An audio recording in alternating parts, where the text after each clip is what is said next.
Welcome to PD TV. Mangalagiri నియోజకవర్గ MLA మంత్రి నారా లోకేష్ సరికొత్త కార్యక్రమానికైతే శ్రీకారం చుట్టడం జరిగింది. నియోజకవర్గానికి సంబంధించి ప్రజల సమస్యలు తెలుసుకోవడానికి, వాటికి పరిష్కార మార్గాలు తెలియజేయడానికి నారా లోకేష్ ప్రజా దర్బార్ కార్యక్రమాన్ని అయితే ప్రారంభించడం జరిగింది. ఈ ప్రజా దర్బార్ కార్యక్రమంలో తన దృష్టికి వచ్చేటువంటి సమస్యలను ఖచ్చితంగా పరిష్కరిస్తానంటూ కూడా నారా లోకేష్ ఈ సందర్భంగా హామీనైతే ఇవ్వడం జరిగింది.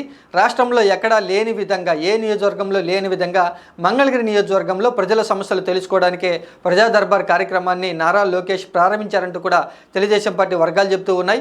ఈరోజు ఉదయం ఉండవల్లో తన నివాసం వద్ద ప్రజా దర్బార్ కార్యక్రమాన్ని అయితే నారా లోకేష్ ప్రారంభిస్తూ కూడా నియోజకవర్గ ప్రజల నుంచి వచ్చినటువంటి వినతి పత్రాలను అయితే స్వీకరిస్తూ ఖచ్చితంగా తన దృష్టికి వచ్చేటువంటి సమస్యలకి పరిష్కరిస్తానంటూ కూడా నారా లోకేష్ వారికి అయితే హామీని అయితే ఇవ్వడం జరిగింది.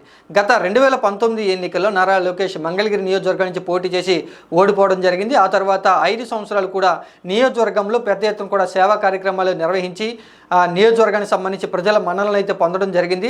ఇక రీసెంట్గా జరిగినటువంటి ఎన్నికల్లో మరొకసారి మంగళగిరి నియోజకవర్గం నుంచే పోటీ చేసి భారీ మెజార్టీతో నారా లోకేష్ అయితే గెలుపొందడం జరిగింది. గెలుపొందిన తర్వాత కూడా మంగళగిరి నియోజకవర్గంలో గత 5 సంవత్సరాల నుంచి చేస్తున్నటువంటి సంక్షేమ కార్యక్రమాలు, సేవా కార్యక్రమాలు అన్నీ కూడా కొనసాగుతాయంటూ నారా లోకేష్ అయితే హామీని ఇవ్వడం జరిగింది. అందుకు తగ్గట్టుగానే ప్రస్తుతం ఆ సేవా కార్యక్రమాలు కొనసాగిస్తూనే మరొక సరికొత్త కార్యక్రమం ప్రజా దర్బార్ని అయితే నారా లోకేష్ ప్రారంభించడం జరిగింది.